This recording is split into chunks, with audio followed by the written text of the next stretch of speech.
రాష్ట్రంలో ఇటీవల జరుగుతున్నటువంటి రాజకీయాలు, అంతేకాకుండా రాజకీయ పార్టీ నాయకులు చేస్తున్నటువంటి కొన్ని విమర్శలు మరి అందరికీ తెలుసు.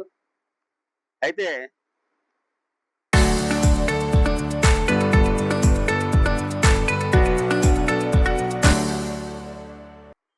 జనసేన పార్టీ అధినేత అయినటువంటి పవన్ కళ్యాణ్ గారిని దృష్టిలో పెట్టుకుని కొంతమంది విమర్శలు చేయడం జరుగుతుంది. దాంట్లో భాగంగా వైఎస్ఆర్సీపీ పార్టీలో ఉన్నటువంటి కాపు నాయకులు ప్రత్యేకించి ఒక మీటింగ్ పెట్టుకుని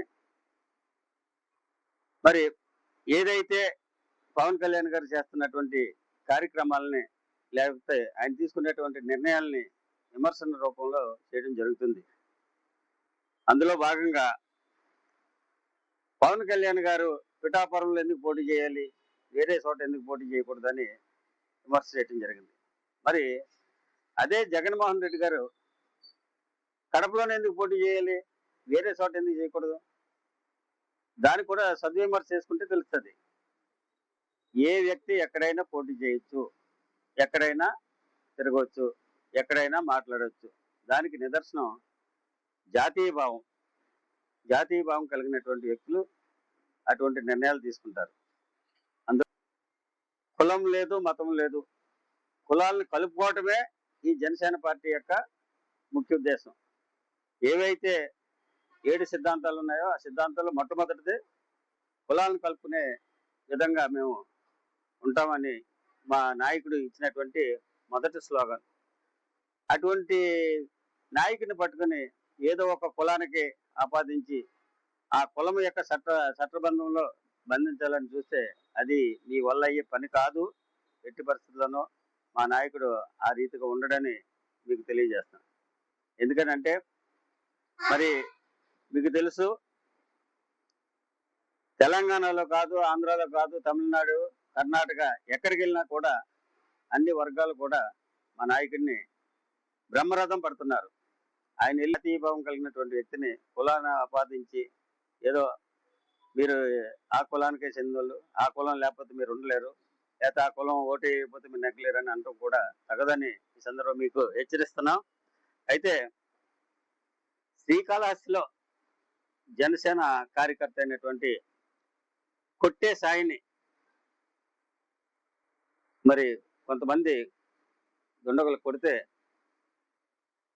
అతను వెళ్ళి పరామర్శించి తిరుపతిలో హాస్పిటల్ అతను చూసి అక్కడ ఎస్పీ తోటి కూడా మాట్లాడి అతనికి ఒక భరోసా ఇచ్చినటువంటి పరిస్థితి మీ అందరికీ తెలుసు.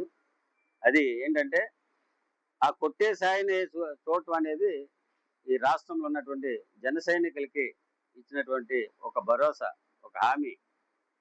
మరి మా నాయకుడు తీసుకున్నటువంటి నిర్ణయాలు ఈ విధంగా ఉంటాయి. అంతేగాని కులానికో లేకపోతే ఒక మతానికో చెందినటువంటి వ్యక్తిగా మీరు ఆపాదించద్దని ఈ సందర్భం మీకు తెలియజేసుకుంటూ, అతనికి శ్రీకాళహస్తి టెంపుల్ చైర్మన్ గా కూడా ఇవ్వడం జరిగింది. ఇటువంటి నిర్ణయాలు ఏ నాయకుడన్నా తీసుకున్నారా ఎప్పుడన్నా? మరి దానికి సమాధానం చెప్పగలరా మీరు? అదే విధంగా ఇప్పుడు మొన్న విజయవాడ కృష్ణలంకలో ఏదైతే సాయి కృష్ణని పోలీసులు నిర్బంధించి చంపేశారనే ఆరోపణలు ఉన్నాయో ఆ విషయంలో కూడా చట్టం తన పని తను చేసుకుపోతుంది. ఎందుకనంటే సంఘ వ్యతిరేక శక్తులుగా ఉన్నటువంటి కొంతమందిని తప్పనిసరిగా పోలీసులు వారు చట్ట ప్రకారం వాళ్ళు తీసుకున్నటువంటి నిర్ణయాలు కానీ వాళ్ళు తీసుకునేటువంటి చర్యలు కానీ ఉంటాయని ఈ సందర్భంగా మా నాయకుడు చెప్పడం జరిగింది.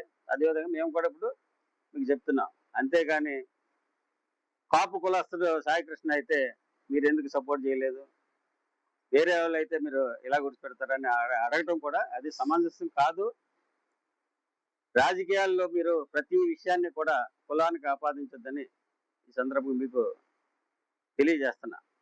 అయితే మరి మా నాయకుడు జనసేన పార్టీ అధినేత అయినటువంటి పవన్ కళ్యాణ్ గారు యొక్క ఆయన ఆశయ సాధన కూడా మీరు తెలుసుకోవాల్సినటువంటి విషయం ఒకటి ఉంది. ఏంటంటే ఈ భారతదేశంలో జాతీయ నాయకుల ఆశయాలకు అనుగుణంగా పెట్టినటువంటి పార్టీ జనసేన పార్టీ. అటువంటి జాతీయ భావం కలిగినటువంటి వ్యక్తిని మీరు తీసుకొచ్చి ఎక్కడో ఒక గ్రామానికో లేకపోతే రాష్ట్రానికో లేకపోతే ఒక మూలన ఒక కులానికో ఆపాదించడం అనేది కరెక్ట్ కాదు.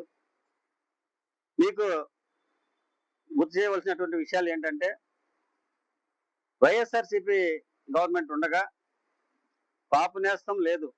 అప్పుడు కాపు నాయకులు ఏమయ్యారు? కాపుల స్టూడెంట్స్కి స్కాలర్షిప్స్ బంద్ చేశారు. అప్పుడు మీరు ఏమయ్యారు? అప్పుడు మీరు కాపులకి అందరికీ న్యాయం జరగాలని అప్పుడు గుర్తు రాలేదా? అదేవిధంగా కళ్యాణ మండపాలు కన్స్ట్రక్షన్స్ ఆఫ్ చేశారు, మధ్యలో ఆఫ్ చేసేసారు. అప్పుడు మీరందరూ ఏమయ్యారు? కాపులకు అన్యాయం జరుగుతుందని అప్పుడు గుర్తుకు రాలేదా? ఈడబ్ల్యూఎస్ రిజర్వేషన్ ని నేను తీసేస్తున్నానని సామర్లకోట మీటింగ్ లో ప్రత్యేకించి చెప్పి ఆ రిజర్వేషన్ రద్దు చేసినటువంటి ఘనత జగన్మోహన్ రెడ్డికి దక్కింది. మరి అప్పుడు ఏమయ్యారు? అప్పుడు కాపులందరూ గుర్తుకు రాలేదా? ఈ రోజు పవన్ కళ్యాణ్ గారు ఏం చేస్తున్నారో ఏంటి అనేది, కాపులకి ఏం చేస్తున్నారు అనేది మీరు అడగటానికి అది ఎంతవరకు సమంజసం అసలు? ఆ రోజు ఆ పార్టీలో ఉన్నటువంటి కాపు నాయకులందరికీ ఇటువంటి విషయాలు గుర్తుకు రాలేదా?